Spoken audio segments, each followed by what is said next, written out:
ಮಂಡ್ಯ ಜಿಲ್ಲೆಯ ನಾಗಮಂಗಲ ತಾಲೂಕು ಪಂಚಾಯಿತಿ ಕಾರ್ಯಾಲಯದ ಸಭಾಂಗಣದಲ್ಲಿ ವಿವಿಧ ಇಲಾಖೆಗಳ ಪ್ರಗತಿ ಪರಿಶೀಲನಾ ಸಭೆ ಹಮ್ಮಿಕೊಳ್ಳಲಾಗಿತ್ತು. ತಾಲೂಕು ಉಸ್ತುವಾರಿ ಆಡಳಿತಾಧಿಕಾರಿ ಜವರೇಗೌಡರ ಅಧ್ಯಕ್ಷತೆಯಲ್ಲಿ ಸಭೆಯನ್ನು ಹಮ್ಮಿಕೊಂಡಿದ್ದು, ಸಭೆಯ ಪ್ರಾರಂಭದಲ್ಲಿ ಪ್ರಮುಖ ಇಲಾಖೆಗಳ ಅಧಿಕಾರಿಗಳ ಗೈರಾದ ಹಿನ್ನೆಲೆ ಕೆಂಡಾಮಂಡಲವಾದರು. ಅಲ್ಲದೆ ಕೆಲವು ಅಧಿಕಾರಿಗಳನ್ನು ಸಭೆಯಿಂದ ಹೊರಗೆ ಕಳುಹಿಸಿದರು. ಮುಖ್ಯವಾಗಿ ನಮಗೆ ಮೇಜರ್ ಡಿಪಾರ್ಟ್ಮೆಂಟ್ ಬಂದಿಲ್ಲ. ಮೇಜರ್ ಆಗಿ ಬರಬೇಕಾದಂಥ ಇಲಾಖೆಗಳಿಲ್ಲ. ತಹಶೀಲ್ದಾರ್ ಪ್ರಮುಖವಾಗಿರಬೇಕಿತ್ತು.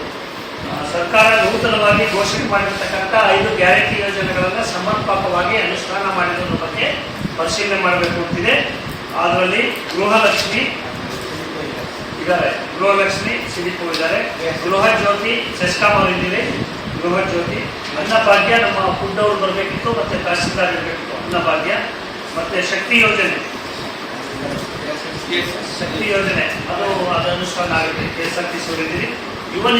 ಯುವನಿಧಿಗೆ ಇಲ್ಲಿ ಕಾಲೇಜುಗಳಿಗೂ ಯಾರು ಇರಲ್ಲ, ನೀವೇ ನೋಡ್ಬೇಕಾಗುತ್ತೆ. ಪ್ರಿನ್ಸಿಪಾಲ್ಗಳು ಯಾರು ಇರ್ತಾರೆ ಅವ್ರಗಳ ಕಡೆಯಿಂದ ಮಾಹಿತಿ ತಗೊಳ್ಬೇಕಾಗುತ್ತೆ. ಪಾಸ್ ಔಟ್ ಇದ್ದಾರೆ. ನೀವು ಹೋಗಿದ್ರೆ ಏನ್ ಪರೀಕ್ಷೆ ತಗೊಂಡಿದ್ದಾರೆ, ಏನ್ ಬೆಂಗಳೂರಿಗೆ ಹೋಗಿರೋ ಕೆಲಸ ಇದೆ, ನೀವು ನೋಟಿಸ್ ಇಶ್ಯೂ ಮಾಡಬೇಕು ಸರ್ಕಾರ.